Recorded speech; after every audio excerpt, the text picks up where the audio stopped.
Отель рядом с аэропортом Колорадо-Спрингс. Мы здесь остановились на одну ночь. Здесь, смотрите, душ сделан достаточно грамотно. Двигаются дверцы. Внутри все то же самое. Да, и панели сделаны из искусственного камня. Это гораздо лучше, чем пластик, которым выдавлена как будто бы плитка. Сделано это, понятное дело, не просто так, а из-за того, что здесь экономия места.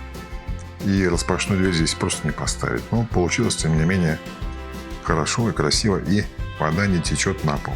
Конструкция двери сделана таким образом, что вода не застаивается, она стекает полностью. В поддоне воды нет.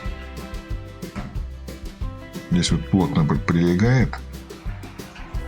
Сам поддон сделан таким вот шершавым, то есть на нем подскользнуться невозможно. Все красиво, все хорошо и грамотно.